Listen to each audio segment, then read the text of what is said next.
inspiration behind the song? Where does it come from? I guess when you do songs, maybe I'll hold off on that one for a second. When you guys do songs, where do the ideas spring from each one of you, or is it like a potpourri, if you will? I never used the word potpourri. But that was a good opportunity. So I bring it out there. But it's like when you come up with ideas, is it almost like something like this, where you guys just sit in a room together and start playing, or is it like you come to the table and say, "Hey, I got a cool idea. Let's try this." And yeah, I think any one of us, throughout the album, any one of us, it usually starts with the title of a song. That was some advice that we got from like a songwriting mentor that we had, that we thought always wrote great songs, and he said the secret was start with the title first. So I with that song, Two Rebels, I was driving in my car and just thought of the term Two Rebels, just like two people kind of, braving it against, everybody else, or against the world or whatever. And but, right where that starts, then everyone gets involved. And it's not always me who comes up with the title, but we usually do start with the title, and then we'll sit in a room, we'll start playing the song, and maybe we'll have like a verse, and then we'll all work on the chorus together. We'll kind of like pull our ideas together. So it's it's very collaborative. I would think that there's times where there may be like a conflict on creativity. Like maybe somebody comes to the table with something and the rest of you guys are kind of like, yeah.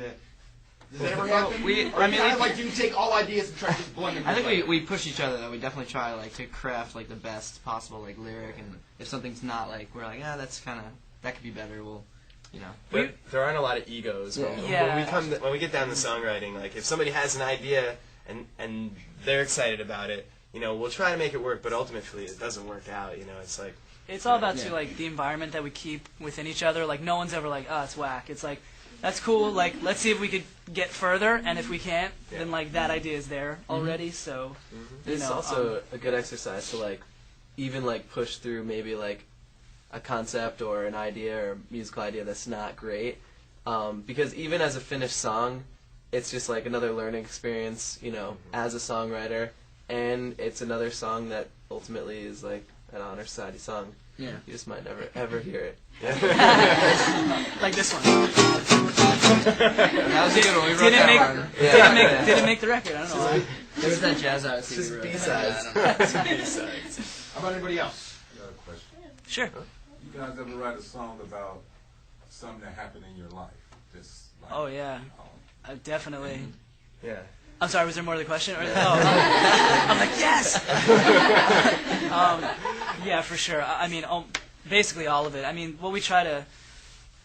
it's hard to word it, but it's all without a doubt from life experience, and sometimes, just for the sake of the craft of songwriting, and lyrics and words, some of it gets, amplified, for that sake, but it all comes from real experiences without a doubt. So then every time you sing it, does it always bring back like those bad memories? They're not always bad memories. I think of when we wrote it sometimes. Like I'll think, I remember writing this in Alex's basement, for instance. Like Two Rebels. Like Two Rebels, See You in the Dark. No, we do. I mean, like when I think of Two Rebels, like I think of the inspiration, or like See You in the Dark, I think of the inspiration, or Full Moon Crazy, Here Comes Trouble, all of them. But I think Jay's right. It's like a lot of times too, you think about like the experience of writing it. Like I remember, like being in Alex's basement and being like, do you trust me enough? That's how exactly. You know what I mean? Like, is that we become? And then Jay, whatever. It's like we become two rebels. Yeah. It goes back there. Whatever. Or like, I will never forget. Well, don't close the book. But we had a see you walk across my room in nothing but the moonlight. Now I love to see you in the dark, see you in the dark. And then Alex was like, how about my window frames you like a Monet? Which is actually like my favorite lyric of the whole song. So you wouldn't expect, I mean, with all due respect to drummers, Alex is a very talented musician as well as a drummer, and you may not have expected that, that lyric came from him, so. So then how do you know, like, when you have a hit? How do you know if a song's going to be a hit or not?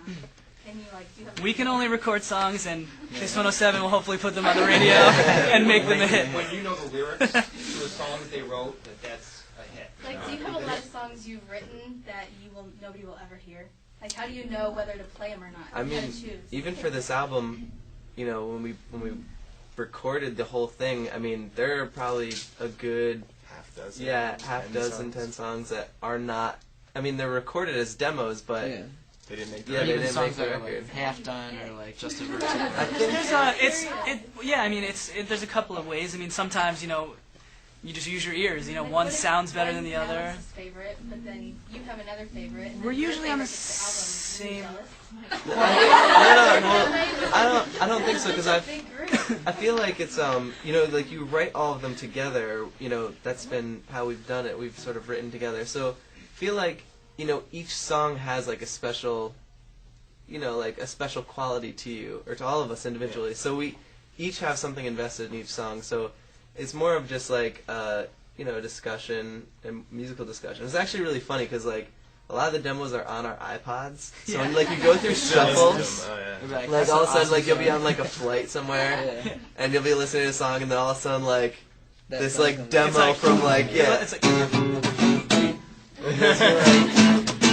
you hear like like a glass or something, and then or like someone's laptop like ticking and clicking and stuff or whatever. But yeah, I think just the last part of that is like I think also when you're thinking about an album, you may have 20 songs, but there are like 10 or 12 that really give the album like a good arc to it. Like we didn't want an album that was like straight like up tempo through the whole thing. We wanted to make sure there were some ballads on there like Don't Close the Book and My Own Way and Good Night My Love, and so you look at like the overall painting sort of as well.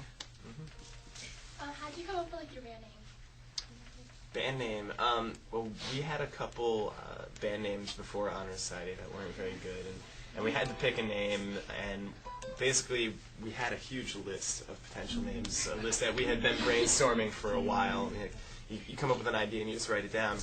And so we revisited that list when we had to pick a new name, and Honor Society was on there, and we just all kind of looked at each other and realized that it described all of us, our friendship.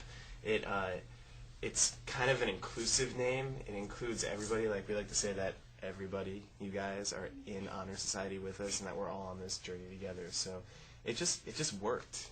We had. There's some names. There's also a reality like when you come up with band names, like Yeah. we would immediately start to make fun of them. So like this was not one of our band names, but someone would be like, if someone's like, how to like Game Face, be like, no, then people are gonna be like, Game Face. Exactly. Like stuff like that. Like when like Honor Society, everyone was just like, There's it was nothing like you really could say. hard to like immediately be like, that Like, would actually, someone will that's say cool. this. So, sure. Where did you guys like meet? Yeah, me and Jason went to junior high together. We met in art class. So we're from the same hometown. We live like 5 minutes away from each other. So And then met Andy and Alex, just the way you guys meet your friends, just through other friends. We were starting a band, and we have a friend who plays guitar for the Saturday Night Live band. If you guys watch Saturday Night Live ever, he's like the blonde dude with like shaggy hair. He's a friend of ours, and he introduced us to Andy. And then our friend Kat, who a lot of you might know, she's on tour with us. She knew Alex, so when we needed a drummer, we called up Kat and said, if you know anybody, and she was like, definitely not this guy Alex. And we were like, yes sir. I saw you guys on the early show this past week. How was that like being on the show? So big to get your name out, and so many people being the featured artist. Like, what did that feel like? that was incredible. It was really cool. It was a lot of fun. It's It also started at 3 a.m. Just That was seriously, no kidding. But actually, it was cool. Right when we got there, there was 4 fans that were dressed as us for Halloween. It was literally cool. My mom actually literally like got confused. Like she saw a girl was dressed up, she had like a short hair like wig on and stuff, and like and sunglasses and sunglasses or whatever. And they did a great job. But the CBS Early Show was awesome. It was it's always cool. Like we did the Today Show and the CBS Early Show, and it's just you really feel like, wow, this is really happening, And it was especially cool because it was Halloween, so we got to, I don't know if whoever saw it, but we had like white sort of vampire makeup on and like cool like jackets, like big trench coats and stuff. So I got one quick question before you guys get to your next song. Speaking of family, when you brought your mom up, that's the first thing that just clicked. Because, my mom gets excited that I work on radio. So I call her up and I put her on the radio and she gets all excited. How are your families reacting to the success that you guys have right now? I mean, are they like, are they giving you the, well, we knew when you were a baby? Or Or I mean, are they kind of like, are they get all excited, or are they used to it now? Are they kind of like, well, my son, he's in a rock band, you know? No, I think it's still really. I mean, the dream is not new for them, but I think the things actually sort of happening is new. What's really cool and very unique and I think very rare is that all 4 sets of our parents actually hang out together. Yeah. When we're on the road. They have like an email circle, like somebody gets a piece of news and they relay it to the other families. It's like a bizarro honor society. Are your parents familiar with Twitter? Do they know how Twitter works? Yeah, big time. My mom still doesn't know how to text. I got my mom into texting. I'm with you, yeah, my mom. My mom, like, she does like funny things, like I taught her like how to text and stuff. So, whatever. Long story short, she said that she ran into like my 6th grade teacher, and my teacher was really proud of me that I'm like doing all this stuff. And she said the name, and I was like, no, Mom, that was my 5th grade teacher. And she texted me back, my bad. And I was like, you're like a teenager. Like, All right, well, how about one more song? We don't want to give away too much.